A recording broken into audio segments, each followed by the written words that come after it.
Hey, long time no see. Just cleaning up the yard there a little bit. Tying up a few things. Burning some wood there. That's cleaning up from the trees that we cut down that were dead. And yeah, might as well burn it now because I'm pretty sure we're gonna have a fire ban later on. So I'm gonna clean her all up right now. What day is it today? April 21st. Just cleaning up my trailer there from a trapper course. Cleaning up some skulls that were outside and a little stinky. So I'm gonna maybe prep some up there for whitening. Taking some beavers off the boards there. I did this one during a course. And got to clean up. Got another course coming up this weekend. But I always enjoy teaching and meeting new trappers. And this year was a little bit of an odd year, the weather and stuff. I think you'll see some videos here. I'm just going to get things rolling. A lot of footage. Some of it's not that good because I ended up not catching nothing or going out and it was a little bit quiet. A lot of things didn't move. It was too warm and I didn't get what I wanted to do for the season there. But anyways, the Skidoo, didn't even take it out once. Backed it into the yard, into the spot where it was. Quads, didn't use it too much. Just drove everywhere I needed to go because there's no snow. But I did do a couple interviews there with trappers when I was buying their fur. So we'll meet them, and I want to do more of that here maybe this summer. Just meet some of Alberta's trappers and stuff like that and get to know them. I got this on there, a little bit cool. +2 right now. And enjoying the fire, taking the beaver off the board and muskrats off the boards and stuff like that, and a lynx over by the fire, enjoying the day. Nice early start. It must be 8 o'clock by now. And yeah. Anyways, we'll play one video and introduce you to Mark Wadsworth. He, longtime friend, family friend, and yeah, he's a beaver trapper by heart, and he enjoys getting out every season. Takes a few and sometimes a lot, but he enjoys coyotes and everything else as well. So let's go meet Mark. So I'm here with Mark Wadsworth, longtime friend and trapper. We've worked together a couple times in the past with trappers local and stuff. Yeah, and trappers local, yeah. And Mark was the secretary, as the president, and still am the president. Mark's gonna come back and be the secretary again. Put him on the spot. But they got to pay a little better than what they were. Yeah, pay's not that good. But Mark's been selling me his fur for a couple years now, and I appreciate it. And just want to do a little introduction, so I'll spin the camera around and we'll talk to Mark. Okay, Mark. I'm your typical trapper. I started trapping squirrels and weasels when I was a kid, and it just gradually progressed into trapping all kinds of animals. I tell people the only animal I haven't caught yet is a wolverine or a wolf. And I was asking Jason if I got one, if he'd be interested in skinning a stinky old wolf for me. And he said he would, but I mean, I think his prices are a little high.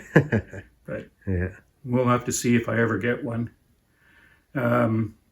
My favorite animal to trap, of course, is beaver.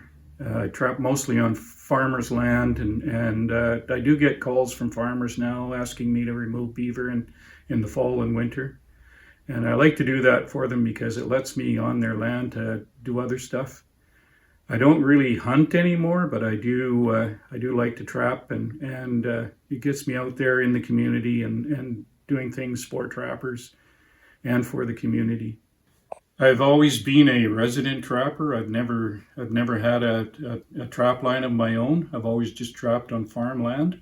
And I heard it said that the fur is worth just as much on the farmland as it is on a registered trap line.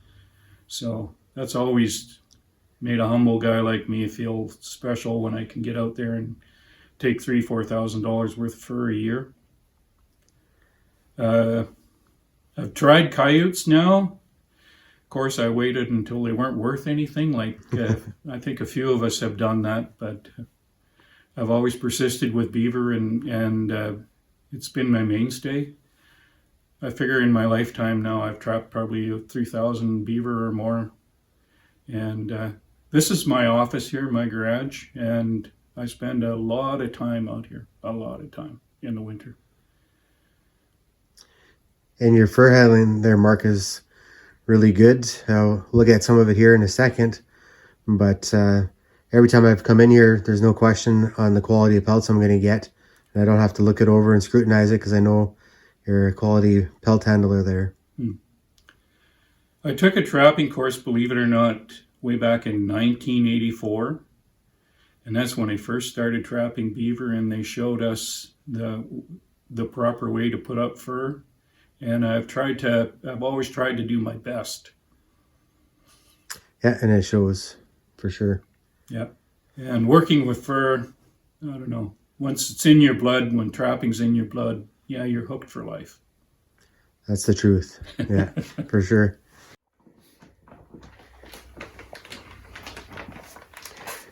Some nicely handled furs there. Really nice. Nicely done otter.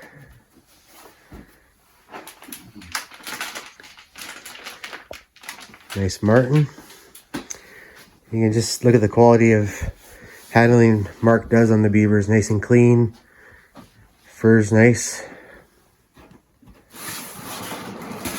Yeah, I spend a fair bit of time brushing them out after I take them off the boards. And Mark got an assortment of sizes. He got quite a few kits this year. But even those he puts up with pride.